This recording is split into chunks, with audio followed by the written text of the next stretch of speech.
요한복음 8장 31절과 32절 말씀을 함께 봉독하시겠습니다. 그러므로 예수께서 자기를 믿은 유대인들에게 이르시되 너희가 내 말에 거하면 참으로 내 제자가 되고 진리를 알지니 진리가 너희를 자유롭게 하리라. 아멘.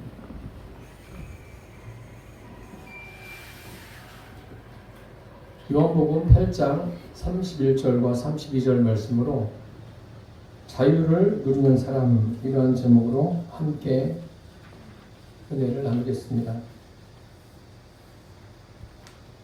세상에서 사람에게 가장 중요한 것은 무엇일까요? 여러 가지가 있겠지만 가장 중요한 것은 자유입니다. 하나님도 사람들이 자유를 누리며 살기를 원하십니다. 성경에 기록된 모든 사건들은 하나님께서 인생에게 자유를 주기 위한 것입니다. 세상에서, 지금 이 세상에서 가장 강대한 나라가 어디라고 생각하십니까? 제가 곰곰이 생각을 해보아도 이스라엘이 아닌가 생각이 듭니다. 이스라엘 역사는 시작부터 그야말로 고난의 연속이었습니다. 그 고난이라는 것은 이 정도면 되겠다, 이 정도면 헤쳐나올 수 있겠다, 그런 정도의 고난이 아니라 이제는 끝이구나, 그런 고난들이 이스라엘에게 무수히 많았습니다. 특별히 기원 후 2000년 동안 이스라엘 백성은 디아스포라입니다. 흩어진 거예요. 온 나라 사람들이 전 세계에 흩어져서 살았습니다. 그 흩어진 사람들이 국가를 형성할 수 있을까? 한 민족을 이룰 수 있을까? 할 정도입니다. 지금은 대략 인구가 한 970만 정도 되고 그들의 땅은 강원도 넓이만한 땅에 살고 있습니다. 이런 곳에서 사는데 이 정도를 가지고 세상에 큰 영향을 줄 수 있을까? 그런데 어떻습니까? 세상 모든 나라가 무시할 수 없는 그런 나라가 되지 않았습니까? 뿐만 아니라 아랍의 그 강대한 나라들, 부유한 나라들이 감히 이스라엘을 건들지를 못합니다. 쩔쩔매지 않습니까? 그러면 어떻게 이런 것이 가능할까요? 혹시 생각해 보셨습니까? 그들의 경제력 때문에 그렇습니까? 그들의 뛰어난 우수한 그 두뇌 때문에 그렇다고 생각하십니까? 그렇지 않습니다. 하나님이 함께 하심입니다. 이스라엘 역사는 성경에 기록된 대로 우연히 생겨난 것이 아닙니다. 신화도 아닙니다. 실제적인 역사입니다. 하나님께서 아브라함을 부르시고 이삭을 세우십니다. 그리고 야곱을 통해서 그 많은 고난의 과정을 겪어서 이스라엘이 세워집니다. 그리고 아브라함에게 430년간 애굽의 종이 될 것을 말씀하시죠. 실제로 이스라엘은 애굽의 종이 되어서 삽니다. 하나님께서 그들을 애굽에서 자유롭게 하십니다. 모세를 부르셔서 출애굽하게 하시죠. 그리고 광야 40년의 생활을 하게 하십니다. 그리고 마침내 여호수아를 통해서 약속의 땅 가나안에 들어가게 하십니다. 이렇게 되어지는 모든 과정들을 보면 어떻게 이것이 가능할까? 하나님이 함께 하시지 아니하고는 이런 일은 있을 수가 없습니다. 하나님이 함께 하신 은혜입니다. 그 때문에 그렇게 흩어졌던 2000여 년 동안 흩어졌던 민족들이 하나로 모여서 한 나라를 이루게 되었습니다.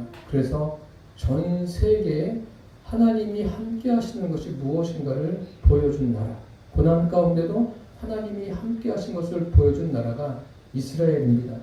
혹시 사람들이 고난을 당할 때 이 고난이 우연하게 나에게 왔다거나 아니면 이 고난을 통해서 나는 심판을 당하는 거야 라고 생각하면 그 고난을 견디기가 참으로 어려울 것입니다. 그러나 서로 우리에게 다가오는 고난이 큰 고난이라 할지라도 하나님께서 내게 주신 것으로 믿어진다면 그 고난은 넉넉하게 감당될 줄 믿습니다. 우리나라가 광복 80년을 맞이했습니다. 한번 생각해 보십시오. 이스라엘 민족은 하나님께서 함께 하셔서 그 수많은 역경들을 거치면서 한 나라로 세워졌습니다.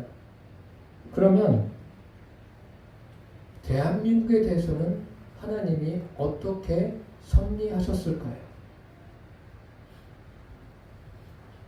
나라를 하나로 하자고 하는데 그런 이야기도 할 거 없어요. 원래 하나입니다. 우리나라는 하나인데 이런 하나님의 섭리 가운데 대한민국이 세워졌다는 것을 그 역사를 제대로 알고 있다면 사람들의 그런 의식도 많이 바뀔 거라고 생각합니다. 현대사를 보시면 36년간의 일본 식민지 통치하에 있지 않았습니까? 그 얼마나 괴로웠겠습니까? 그것을 겪는 분들은. 그런데 하나님의 은혜로 해방을 맞이하고 또 6.25를 겪으면서 파란만장한 여러 가지 일들을 대한민국이 겪었습니다. 그것을 겪는 동안 그 모든 것을 여기까지 인도하신 분이 하나님이십니다. 사람이 잘해서 된 것이 아니라 하나님께서 역사하셔서 오늘의 대한민국이 있게 된 줄을 믿습니다. 우리는 그 이스라엘의 역사도 순환의 역사예요. 대한민국도 순환의 역사입니다. 우리 각 개인의 삶도 많은 고난이 있습니다. 그러면 하나님께서는 이런 고난을 통해서 말씀하시려고 하는 게 분명히 있습니다. 무엇일까요? 자유입니다. 하나님은 인생이 하나님으로부터 주시는 자유, 하나님으로부터 내려오는 자유가 무엇인지를 깨닫고 그 자유를 누리기를 원하십니다. 오늘은 하나님이 주시는 자유가 무엇인가를 말씀드리겠습니다. 첫째로 하나님은 물리적 자유를 주십니다. 감옥에 갇혔거나 노예가 된다거나 자유를 박탈당해서 육체적으로 내가 마음대로 할 수 없는 상황에 이를 때가 있습니다. 그게 일제 식민지 아닙니까? 그 시대를 살았던 분들은 자유만 박탈당한 게 아닙니다. 그 일본으로부터 여러 가지 많은 수없이 많은 모독을 당했습니다. 모든 자유가 박탈당한 거죠. 일본은 1895년에 시모노세키 조약을 체결합니다. 그 조약을 체결할 때 한국의 독립성과 고결성을 약속했습니다. 1895년 4월 17일 청일전쟁이 이제 종료가 되죠. 청과 일본이 협약을 합니다. 종료되었다고. 협약을 하는데 일본 측에서는 이것을 일청 강화 조약이라고 부릅니다. 그 시모노세키 조약은 청과 일본 양국 간의 그 조약을 하는데 그 일항이 뭐냐면 조선에 대한 문제였습니다. 1876년에 그 강화도 조약에서 있었던 내용을 다시 언급한 거예요. 그 1조항이 이런 내용입니다. 조선은 자주국으로 일본과 평등한 권리를 가진다. 일본과 평등한 권리를 가진다. 이런 조약을 한 거예요. 그 시모노세키 조약이 강화도 조약과 다른 점은 뭐냐면 거기에 청이 있으면서 청나라가 그것을 본 거예요. 관여한 거예요. 일본은 그 1904년도에 러시아와 전쟁을 합니다. 그 전쟁을 하면서 그 목적을 어디에 뒀냐면 이렇게 두었습니다. 한국의 독립성과 극동의 평화를 보존하기 위한 것이다. 참 말이 좋죠. 1904년입니다. 그럼에도 불구하고 일본은 한국을 자기의 속국으로 만듭니다. 1905년에 한국과 일본이 합방이 되지 않습니까? 그래서 한일 협상 조약을 맺습니다. 완전히 합병이 된 게 아니라 이 한일 협상 조약은 을사 조약이라고도 합니다. 그래서 우리나라의 외교권을 박탈하는 거예요. 그래서 강제로 조약했다 해서 조약이 아니라 늑약이다. 그래서 을사늑약이라고도 부릅니다. 그 후에 1910년에 결국 강제 한일 합병이 이루어집니다. 8월 22일 날 합병이 이루어지고 8월 29일에 공포를 합니다. 이런 일로 인해서 대한민국이 36년간의 일제 식민지를 갖게 됩니다. 그 수많은 고통을 겪는 와중에서 많은 사람들의 희생이 있었습니다. 독립을 하려고 하는 그런 많은 사람들의 희생이 있었기 때문에 오늘날에 이 나라가 있는 것입니다. 그리고 거기에 많은 선교사님들이 그 시대 상황을 곳곳에 알리는 일이 있었습니다. 그것을 여러분 잘 아시는지는 모르겠습니다. 선교사님들, 우리가 아는 선교사님들이 그런 일을 앞서서 했습니다. 그리고 마침내 1945년 8월 15일 대한민국은 광복을 맞이하게 됩니다. 이것이 하나님의 은혜입니다. 하나님이 주신 자유입니다. 국가적인 측면에서 절대적인 자유를 얻었습니다. 지금 우리가 자유를 누리고 있지 않습니까? 또 육신이 건강하지 못하면 자유를 얻지 못합니다. 육신이 건강하지 못하면 참 제한받는 게 굉장히 많이 있습니다. 자유롭지 못해. 그래서 예수님도 공생의 사역을 하시면서 많은 병자들을 고치십니다. 그 육신의 병으로부터 자유케 하십니다. 그런데 목적은 그것이 아니라고 제가 지난 시간에 말씀을 드렸습니다. 육신을 자유케 하는 데는 분명한 예수님의 또 다른 목적이 있다고 말씀을 드렸습니다. 예수님께서 성경에 보시면 물리적인 자유를 주시고 그 물리적인 자유를 주시는 목적은 결국 다른 데 있는 것이 아니라 그 사람의 심령의 자유를 위해서 물리적 자유를 주셨다라고 말씀을 드렸습니다. 이스라엘 백성들이 예수님이 오셨을 때 그들은 로마에 압제해 있었어요. 그래서 예수님이 로마로부터 우리를 해방시켜 줄 수 있을 것이다. 그런 마음이 컸습니다. 그런데 예수님은 그보다 더 큰 일을 위해서 오셨습니다. 이스라엘이 로마로부터 자유를 얻는 것, 그것보다 더 중요한 게 무엇입니까? 각 사람의 심령의 자유함입니다. 이것이 물리적 자유를 주시는 예수님의 목적입니다.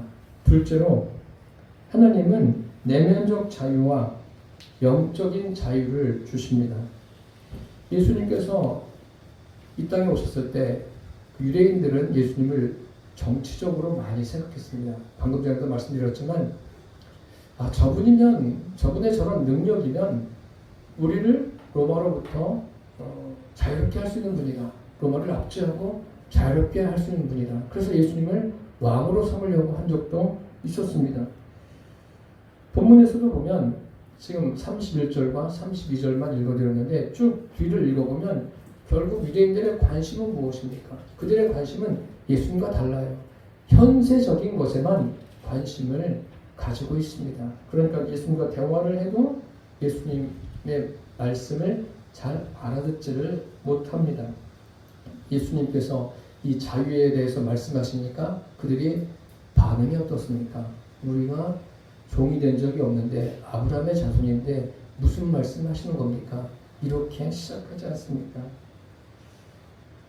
사실 그 내면적인 자유, 영적인 자유는 그 육신적인 자유, 물리적인 자유보다 더 중요함을 아셔야 됩니다.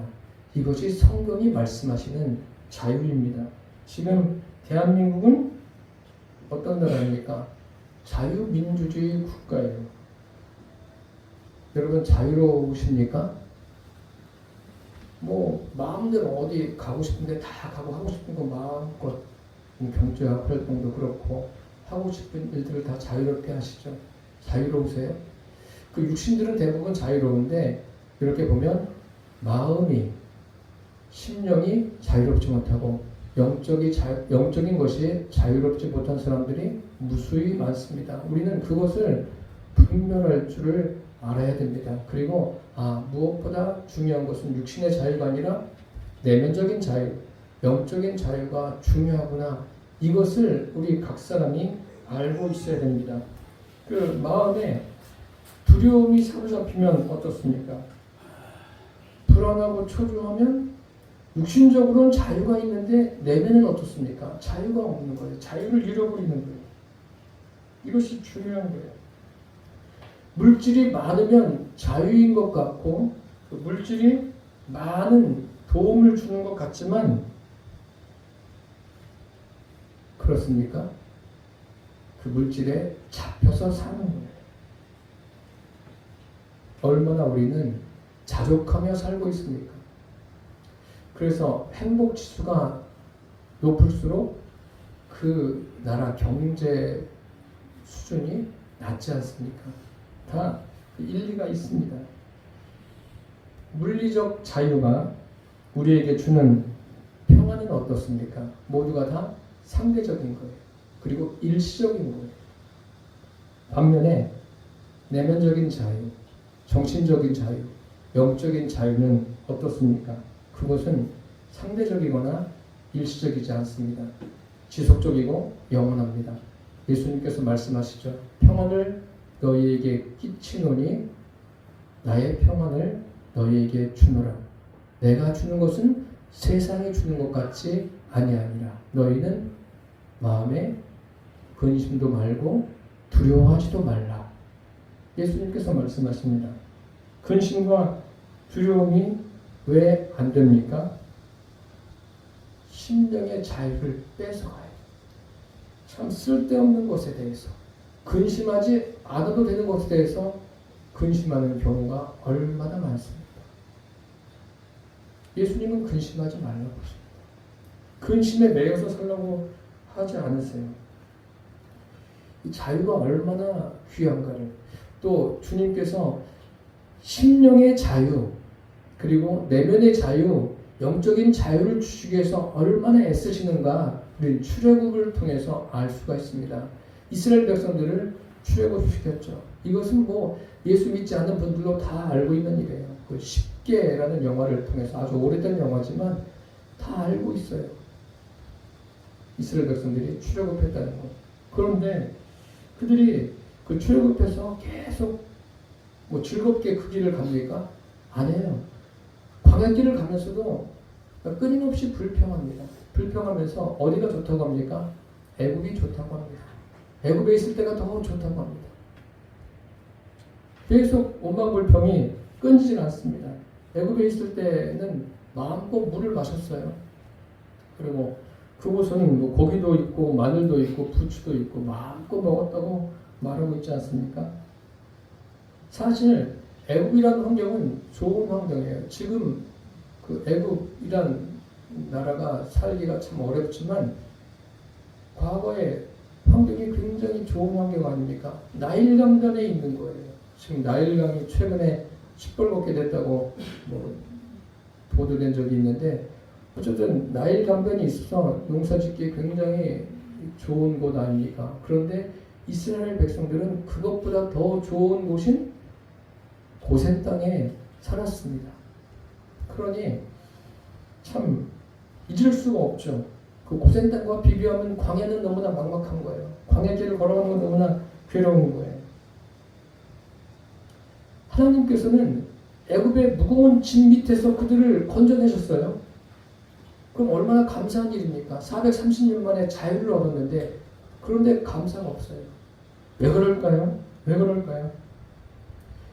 이스라엘 백성들의 자유의 개념과 구원의 개념과 하나님이 주시는 자유의 개념, 구원의 개념이 너무나 다른 거예요. 주님이 주신 자유를 가지고 있으면 현재 내가 겪는 일이 어떤 일을 겪는다 할지라도 더 자유로워야 돼요.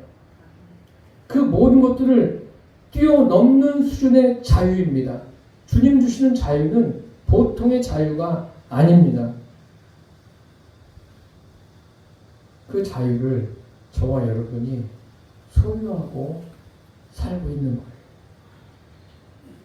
그런데 왜 이스라엘 백성들에게 이 긴 시간 광야에서 고난을 주셨을까요? 한 가지예요. 계속 애굽 이야기하지 않습니까? 애굽에 고착되어 있는 것들을 다 없애버리라는 거예요. 다 내버리라는 거예요. 그런데 어때요? 조금만 어려움이 있으면 애굽 이야기를 합니다. 하나님이 베풀어 주신 은혜는 하나도 생각하지 않아요. 당장의 불편한 것, 그 제가 말씀드리잖아요. 예수 믿으면서 시험에 든다? 두 가지예요. 시험에 드는 이유는 첫째로 예수님을 안 믿든지, 둘째로 예수 믿으면서 시험에 드는 거는 나 예수 믿는데요? 예수님을 잘못 믿든지 둘 중에 하나예요. 시험에 들 만한 일들은 참 많아요. 많지만 시험에 들 이유가 없어요. 우리는. 왜요? 우리가 살아가는 게 우리 힘으로 사는 것 같지만 아니에요. 오늘 하루 사는 것이 하나님의 은혜예요.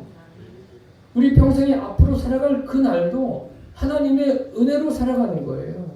과거에 살아온 날도 내 힘으로 산 게 아닙니다. 내가 열심히 최선을 다해서 밤점 설쳐가며 살아서 내 힘으로 살았다? 아니에요. 그렇게 생각하니까 시험에 들고 믿음도 성숙하지 않고 맨날 그냥 제자리에서 열심히 뛰죠. 주님은 이스라엘 백성들로 하여금 그 애굽에 매여 있는 고착되어 있는 것을 다 없애기 위해서 고난으로 하시는 거예요. 육체적인 고난이 도구예요. 고착된 것을 없애버리는 도구입니다. 이스라엘 백성만 그럴까요? 대한민국도 마찬가지고 우리 각 개인도 마찬가지입니다. 우리가 겪는 여러 가지 고난들 다른 거 없어요. 모든 세상의 고착으로부터 자유케 하시려고 고난을 주신 거예요. 그래서 누구를 향하도록? 주님을 향하도록 하시는 겁니다. 지금 대한민국도 그렇지 않습니까? 긴 역사를 거쳐오면서 유교와 불교에 고착돼가지고 우상에 고착됐던 이 나라 하나님이 건져주시지 않습니까? 그 고착으로부터 우리는 자유롭게 되기를 바랍니다. 그래서 많은 고난이 있는 거예요. 고난을 통해서 우리 안에 묶여져 있는 그 치워버려야 될 환경들을 주님께서 해결해 주시는 겁니다. 그래서 저와 여러분이 주님 안에서 그러한 모든 고착된 것으로부터 자유를 누리게 되시기를 축복합니다. 이제 중요한 것은 그 모든 과정들이 하나님께서 이끄시고 있구나라는 것을 믿느냐 믿지 않느냐 거기에 달려 있습니다. 주님께서는 저와 여러분이 진심으로 내면적인 자유를 누리며 살기를 원하십니다.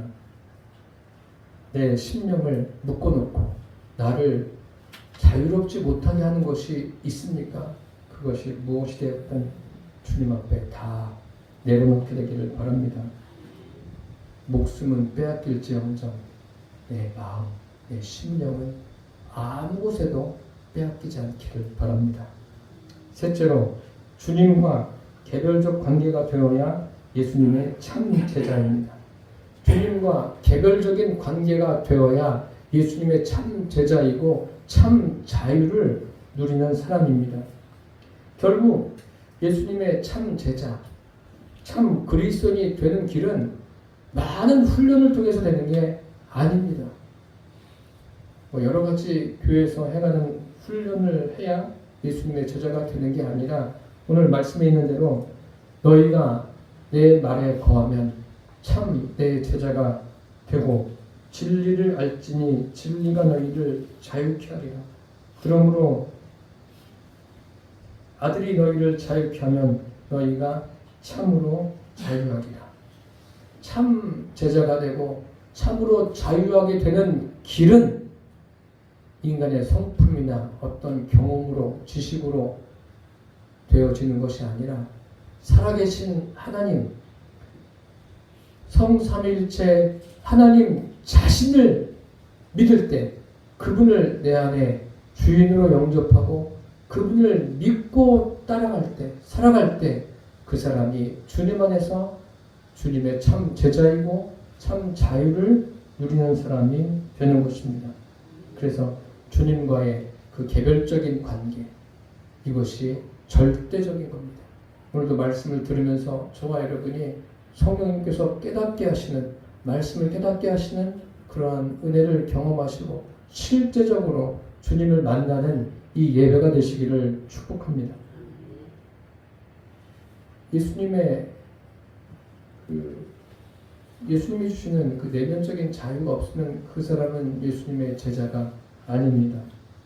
진리를 알지니 진리가 너희를 자유하게 하리라. 이것은 예수님을 안다는 뜻만이 아니라 영적 원리를 안다는 거예요. 그러니까 하나님과 그 성삼일체 하나님의 관계가 인격적인 관계 아닙니까? 하나님과 우리와의 관계도 인격적인 관계예요. 매일같이 교제할 수 있는 그런 관계란 말입니다. 그래서 이 인격적인 관계를 유지하려면 다른 것에 매여 있으면 안 됩니다. 여러분, 다른 것이 나를 매여 있지 않게 하시기를 바랍니다. 그럼 주님과 제대로 된 관계를 가질 수가 없어요. 창세기 22장에 보면 하나님께서 아브라함에게 왜 이삭을 드리라고 하십니까? 다른 것이 아니에요.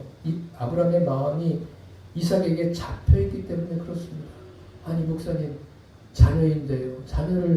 부모가 자녀를 사랑하는 것은 당연한 것 아닙니까? 맞습니다. 자녀를 사랑하십시오. 마음껏 사랑하십시오. 사랑하는데 거기에 내 마음이 온통 그냥 확 다 붙들려 있어가지고 주님보다 더 거기에 마음에 가 있는 것 주님이 우리보다 더 잘 아세요.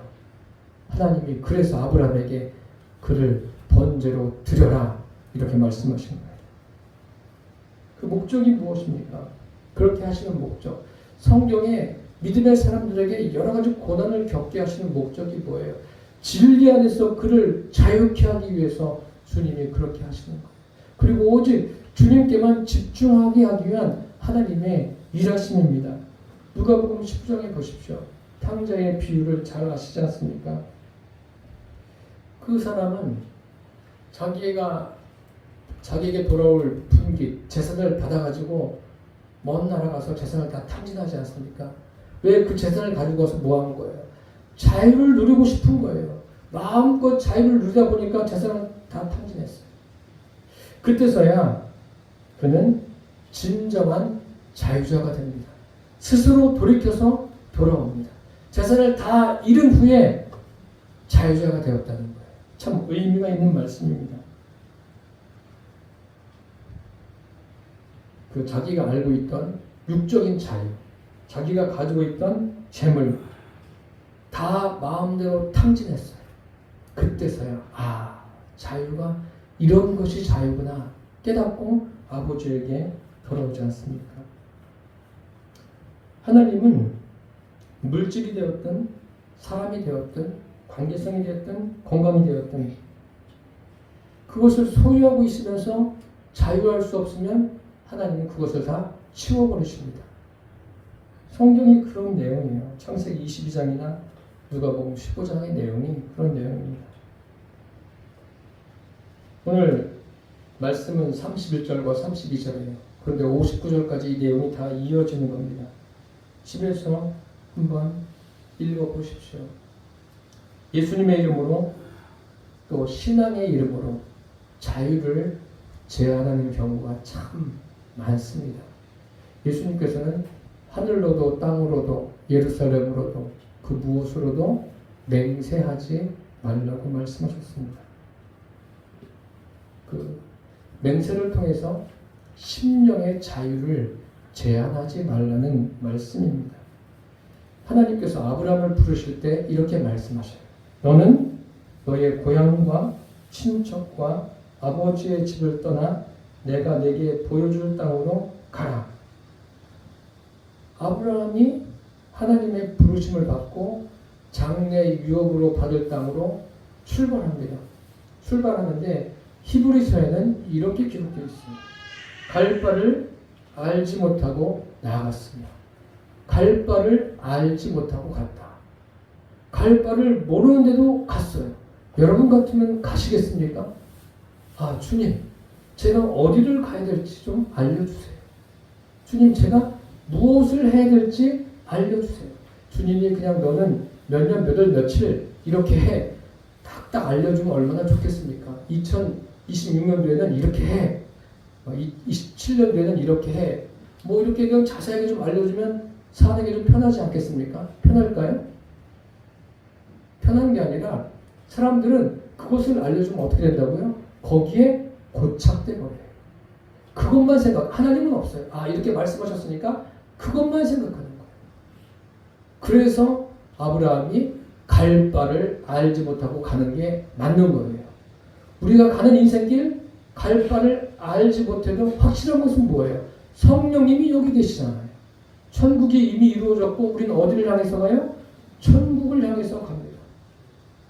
그렇기 때문에 때로는 갈 바를 몰라도 낙심하지 마십시오. 그냥 주님과 함께 오늘 하루를 주님과 함께 살아내면은 그 사람은 잘 사는 사람입니다. 그리고 또 사람들이 오해하는 것이 있어요. 성경의 서원에 대해서, 자꾸 서원에 대해서. 성경은 서원하라고 하십니까? 그런 말씀 없어요. 자꾸 서원하지 마십시오. 주님, 이것만 해주시면, 이렇게만 해주시면 제가 이렇게 하겠습니다. 그렇게 하는 사람들 거의 없습니다. 뭐 있을 수도 있겠지만, 뭐 성격이 좋아서 있을 수도 있겠지만 그런 사람 없습니다. 성경에 그런 예를 보면 사사시대에 입다라는 사사가 있습니다. 그가 이제 사사로서 전쟁터에 나갑니다. 암몬과 전쟁을 하는데 이거 참 답답한 거예요. 이거 어떻게 할까? 그러면 그때 갑자기 입다의 생각에서 뭐가 스쳐 지나갔는지 입다가 이렇게 말합니다. 하나님, 암몬 자손을 저에게 붙여주시면 이제 승리하고 돌아갈 때 저를 먼저 맞으러 나오는 사람을 드리겠습니다. 그 다음에 또 뭐라고 그러는지 아세요? 번제로 드리겠습니다. 참 보통 사람이 아니에요. 누가 나올 줄 어떻게 알아요? 전쟁에 이기고 이제 자기 고향 미스바로 갑니다. 미스바로 갔는데 누가 막 소고 치면서 나와요. 소고 치면서 춤추면서 노래면서 나옵니다. 보니까 누구예요? 무남동녀 외딸이 나오고 있습니다. 이게 웃을 일이 아니에요. 그 딸을 어떻게 해야 돼요? 드려야 됩니다. 그것도 번제로. 그러니까 그 딸이 또 뭐라 그래요? 아버지를 딱 보면서 알고서 이렇게 이야기합니다. 아버지 입에서 낸 말씀대로 행하십시오. 이게 믿음이 있는 건지 이게 참 여러 사람들을 헷갈리게 하는 거예요. 이런 부분들이. 입다의 이러한 잘못된 소원, 누가 하나님이 소원하라고 그랬어요?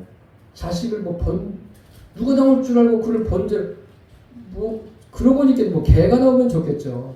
요즘 같은 주인이 애완 동물들을 키우는 사람들이 많으니까 무슨 동물들이 나오면 그 동물들을 드리는 거에 좀 낫겠지만 이 사람이 나오면 어떻게 합니까? 우리는 물질이 됐든 기도가 됐든 헌신이 됐든 맹세가 됐든 작정이 됐든 서원하는 것은 주님이 원하시는 게 아니에요. 주님이 서원하라고 하시지 않습니다. 정확하게 알고 주님을 섬기십시오. 하나님은 이미 우리 안에서 기쁘신 뜻을 두고 행하게 하십니다. 그 기쁘신 뜻이 뭐예요? 진리 안에서 자유입니다. 그 자유를 제대로 알고 주님을 섬기며 사십시오. 내 마음대로 하는 게 자유가 아니에요. 착각하지 마십시오. 내 마음대로가 아니라 주님이 원하심을 따라서, 그 원하심은 하나님 말씀인 성경에 다 있습니다. 자유한 상태에서 주님을 섬기며 살게 되기를 바랍니다. 주님께서 대한민국에 광복이라는 날을 주시고 자유를 주시고 여기까지 인도하신 목적이 분명합니다. 그 목적이 무엇입니까? 이 모든 것이 주님이 행하심을 알고 주님을 섬기라는 거예요. 이제 먼저 주님을 섬긴 저와 여러분이 아직까지도 내면적인 자유를 잃어버리고 영적인 자유를 잃어버리고 사는 그 사람들을 불쌍히 여겨서 주님께로 인도하는 일에 힘쓰는 삶이 되시기를 축원합니다. 기도하겠습니다. 살아계신 주님, 우리가 진리 안에 있게 해주셔서 감사합니다. 진리 안에서 주님 주시는 자유를 누리며 살아가게 하여 주시고 아직까지도 심령의 자유를 잃어버리고 영적인 자유를 잃어버리고 사는 불쌍한 사람들이 많습니다. 가족들 가운데도 있고 우리 주변에 참 많은데 그들을 위해서 기도하며 그들을 주님께로 인도하는 일에 힘쓰게 하여 주옵소서. 예수님의 이름으로 기도드립니다. 아멘.